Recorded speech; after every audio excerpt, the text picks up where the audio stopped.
defensive handgun training for women. And the video today is going to be a recap and review of the pistol section of this past weekend's Elzetta low-light tactical training and zombie shoot.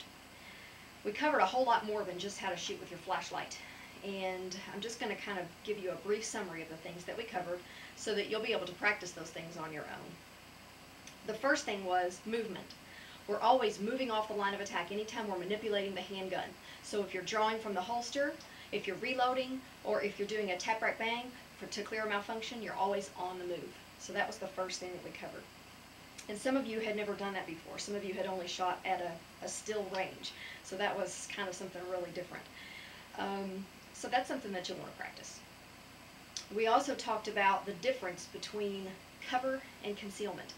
Concealment means that you're just occluded from the vision of your attacker. They can't see you. But that doesn't mean that you can't be hit by their bullets. So that would be concealment. Cover would be you're out of their view and you're protected from their bullets. So we talked about those two things, the difference between the two, and also how to shoot from your cover. We covered what we called the rules of two. There were 5 of them. The first one was, as you're approaching your cover, don't get too close. Don't crowd your cover. Leave yourself room to manipulate your handgun without having to come around your cover. So leave yourself room. We also talked about when you do come out from behind your cover, don't expose too much of your body. Also, don't come out in the same place twice. You remember that your lead instructor, Eddie, talked about the whack-a-mole. You don't want to keep coming out in the same place because it becomes predictable. You also don't want to expose yourself for too long of a period of time. And then the last one was, don't be too anxious to leave your cover.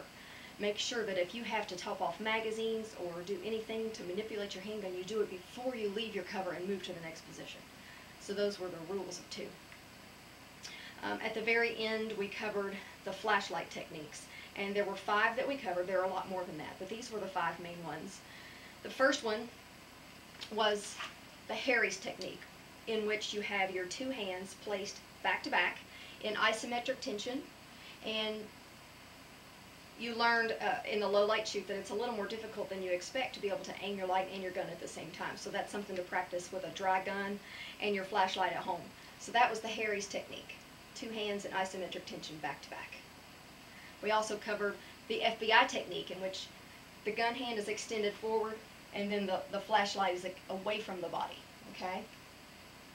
We also covered the Garcia Method, and that's named after your instructor who invented this method, but you're actually using the crook in the wrist to press the knuckles of the firing hand into that arm for support. That's what it looked like from this side. Okay.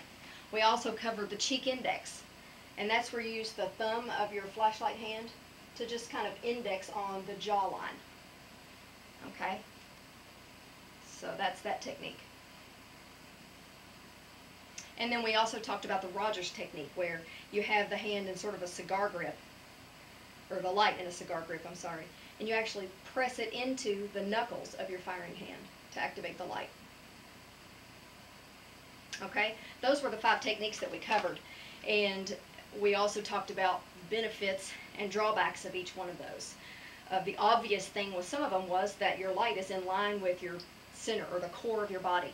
So if you have a pistol mounted light, that would be an issue, because if the gun is extended straight out in front of your body and the light's on the gun, it's in the center line of your body. So if your attacker shoots toward the light, they're going to be shooting towards your core. Same thing is true with the Harry's technique. It's directly in front of the body. Cheek index, it's right by the head. Okay? And the Garcia Method, directly in front of the body. The only one where the hand is extended out away from the body was the FBI method. So there was that discussion, and you personally have to pick which one you want to use. But no matter what, shooters are going to, or attackers are going to shoot toward the light that they see. And you don't want your hand shot off, nor do you want the core of your body shot, or your head. So a huge component of the low light training was make sure you move.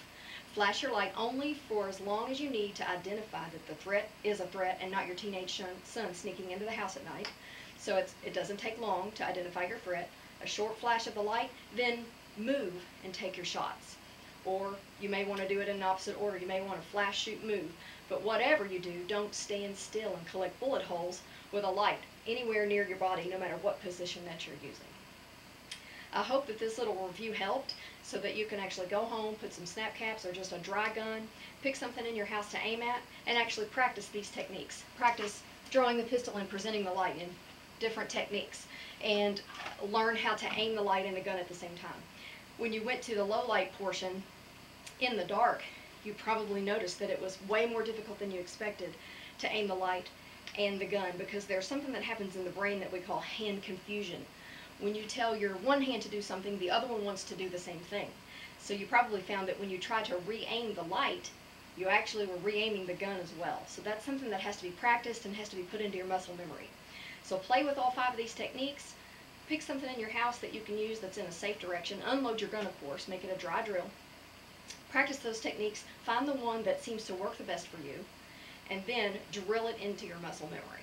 So I hope this little review was helpful, and there's going to be a video clip right after this of Top Shot Dustin Ellerman running our culminating exercise in the daylight.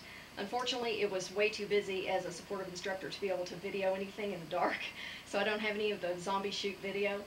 But this is just about the training exercises, and make sure that you visit Fate of Destiny's YouTube channel and Top Shot Dustin Ellerman's YouTube channel, to be able to see videos of those 2 things at the actual zombie shoot after dark. Hope you had a great time, and I hope you enjoyed this recap video. This is Colleen signing off from Keeping the Peace. Thanks. God bless. Bye-bye.